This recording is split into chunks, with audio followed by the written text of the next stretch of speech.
تفتكر ايه اللي يخلي محمد رمضان بعد ما طلع دعم القضية ودعم فلسطين وقال نحارب ونعمل ونسوي، وطلع بفيديو علينا كان مفاجأة وصدمة لمعظم شعب مصر، وخد حب الشعب المصري كله وخد الترند ساعتها، وطلع بالفيديو ده؟ صوتنا يوصل لبلادنا.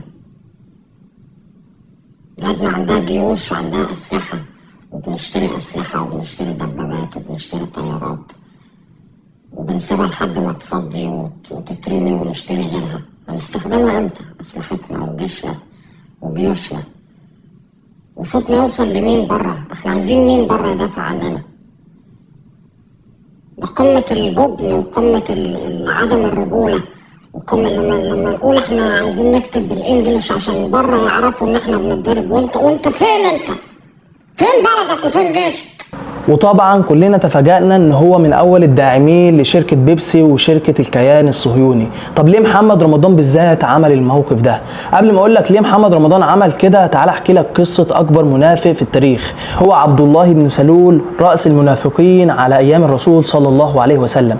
كان يروح للرسول صلى الله عليه وسلم ويقول له يا رسول الله انا بدعمك وانا في ظهرك واحنا معاك، وكان يصلي ورا الرسول صلى الله عليه وسلم، واول ما يمشي من عند الرسول صلى الله عليه وسلم كان يسب الرسول، وكان يروح للمشركين ويقول لهم انا بدعمكم، وكان بيدعمهم ماديا وكان بيدعمهم بالمعلومات.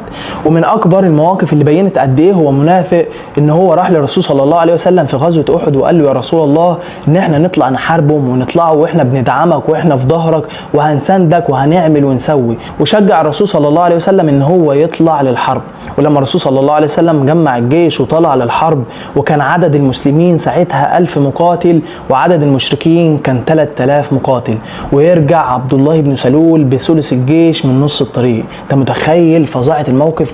ان هو رجع وساب الرسول صلى الله عليه وسلم مع 700 مقاتل بس، ده غير الرعب اللي دخل في قلوب المسلمين وغير وغير وغير. رجع بشويه منافقين وساب الرسول صلى الله عليه وسلم. انت متخيل كرهه للرسول صلى الله عليه وسلم كان باطن ازاي؟ انت متخيل كرهه للمسلمين والاسلام كان خفيه ازاي؟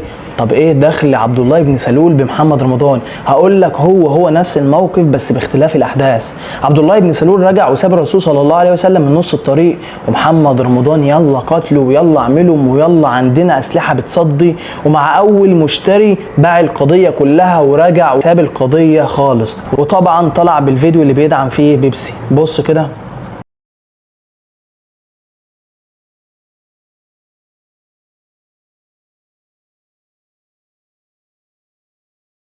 حقيقي ده اقذر فيديو شفته في حياتي، ربنا سبحانه وتعالى يرينا فيه آية. وطبعا حابب افكرك ان الرسول صلى الله عليه وسلم قال لنا ان فلسطين هتتنصر دلوقتي بقى بعدين، بس ربنا سبحانه وتعالى كتب لهم النصر. وطبعا ما تنساش تصلي على النبي وتذكر غيرك. سلام.